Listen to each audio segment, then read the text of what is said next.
Hi guys, how you going? Campbell here from Spiral Up. I hope you are having an amazing day. And today I wanted to talk about connectedness and how everything is connected. So let's get into it.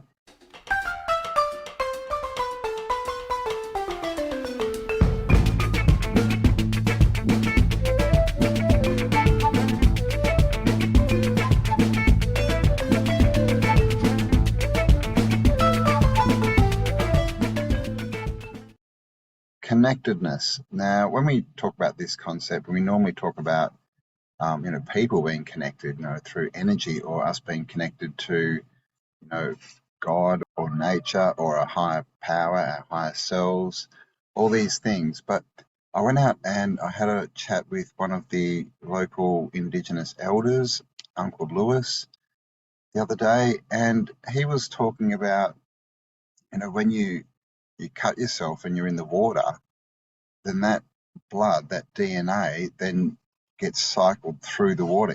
It travels down the river and becomes part of it, and that river then goes into the ocean. And that ocean then gets, precipitated up into the clouds and rains down and becomes water somewhere else. And so literally, and this happens in the soil every time, and every time things come out of us as well, that's our DNA getting shared, all across the realm. And so what that means is, the water and the food and the air we breathe, even everything we take in, it really is all connected. It's part of everyone and everything that is and ever has been.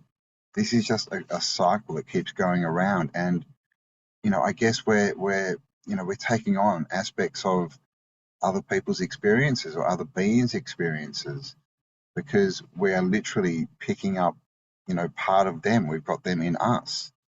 And I guess this might be where the whole ancestral thing, obviously there's a lot more to do with that, but one of the factors of, ancestors is if you live in a land and, then you have your small sort of cycles and you literally are, living through the ancestors, you're drinking the water they drank, which they're now a part of because when people pass over, they decompose.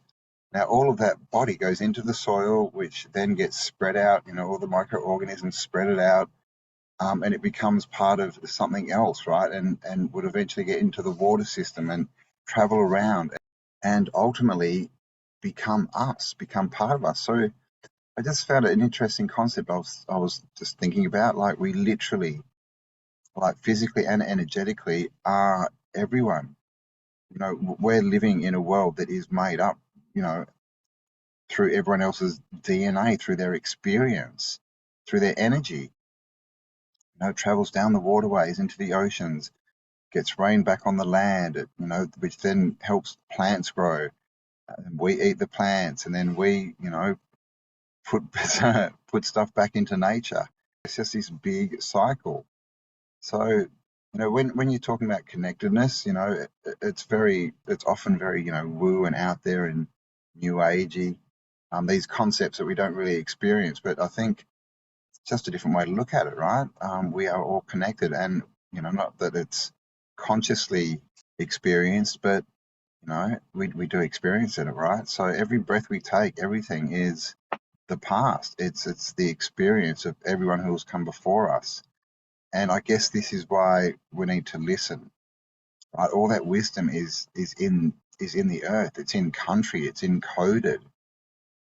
We get taught a lot that it's always outside and up and above us, and Akashic records and all this kind of stuff. But maybe all that information is stored in the earth, in the country, and that's why we need to go out into nature, into country, and listen. Be silent. Which is one of the big messages I'm getting at the moment is being quiet and listening. I've done lots of meditation, but actually just being out in nature and being quiet is probably the best meditation of all because you really can connect to the energies and quieten down and start to get some good information, some good messages from Mother Earth. So there you go, just a concept thought I'd share. Hope you enjoyed that one. Please give me a like, subscribe, hit the bell for notifications, all that kind of stuff. Share this video around. I would really appreciate it. Thank you to everyone who supports me in my work. and stay awesome. And I'll talk to you all on the next upload. Bye for now. The Om tuner.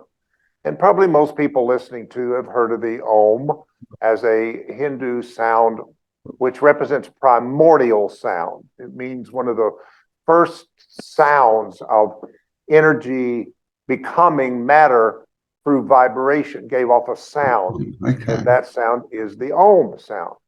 So Om tuner is 136.1 hertz. And it is also used by the Hindu culture when you hear them chanting Om. This is the frequency that they're using. Okay, so it's an all-purpose fork. This is the number one fork that we start people with who say I don't know anything about tuning forks, because it does so many things. You can listen to it, so you can use the palm of your hand, or it comes with an activator that you can sound it that way. So let me let you hear that.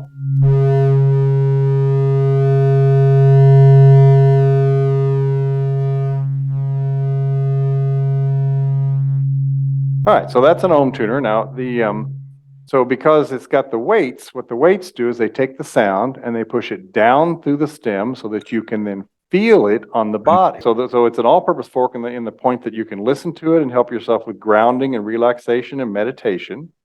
But you can also then take and use it on acupressure points, tight joints, muscles that hurt.